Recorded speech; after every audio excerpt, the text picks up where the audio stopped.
Now that we've added all the pieces to the board, we're going to see how that concept applies to the beginning of the game.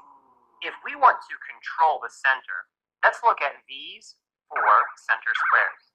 You want your pieces either aiming at those squares or occupying those squares, landing on those squares. Either one of those will help you control the center of the chessboard. So the starting move that I always use is moving the pawn in front of my king 2 squares forward. Notice we are landing on a center square and we are aiming at one. We're aiming at the diagonal square because that's how pawns capture. Why is it important to aim at squares? Well, it means if black puts a piece on this square, we'll be able to capture it. Now, some grandmasters like to push the other pawn in front of the queen. It does the same thing. It lands on one of the center squares and it aims at another center square.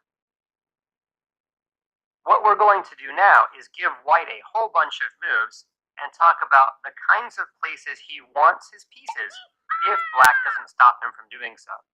We've already got these 2 pawns going to the center. That controls that square and that square, kind of a crossover move. If we want to bring our knights out, our knights like to go to the center. We already talked about that. Unless you've got a special reason, the square F3 is that knight's happy square. Why? Because we're aiming at this center square and this one. If you were to go to the side of the chessboard, let's bring that knight back, and the knight goes to the side, is the knight aiming at any of the center squares? Nope, I don't think so. So the knight wants to be on F3, that's the happy square. I bet you can guess the other happy square for this knight. That's right, knight to C3, and we're aiming at these 2 center squares. Okay, now let's try the bishops. I'm going to slide this bishop out, and let's figure out where it should stop to aim at the middle. That's not bad, but I like this one even better. We're aiming at the square D5, which is a center square, and our bishop is not being blocked by his own pawns.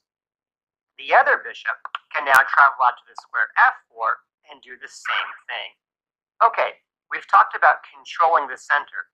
Now what you're seeing is the other focus that masters use at the beginning of the chess game.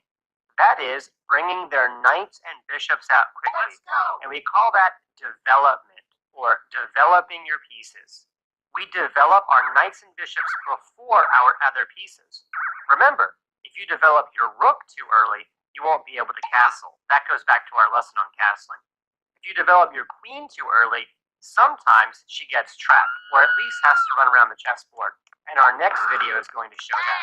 So, we've got control in the center, we've got developing, and the last thing I'd like you to do is castle your king. When you castle, your king gets behind a wall of pawns, and guess what? If the battle at the beginning is in the center of the board, do you want your most important piece in the middle of the battle? Nope, I don't think so. You want him tucked off on the side of the board where he's warm and safe. Lastly, we've got to figure out a place for our queens and our rooks. If we slide our queen up and then bring the rooks to the center, behind those center pawns, this, my friends, is the perfect opening setup. We call it the dream position. If black doesn't do anything to stop you from putting your pieces on these squares, go ahead and put them there and you will be an openings rock star.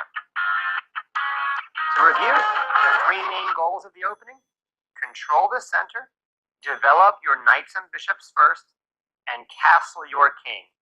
This is the chess position that I dream of every game. See if you can make it a reality in yours.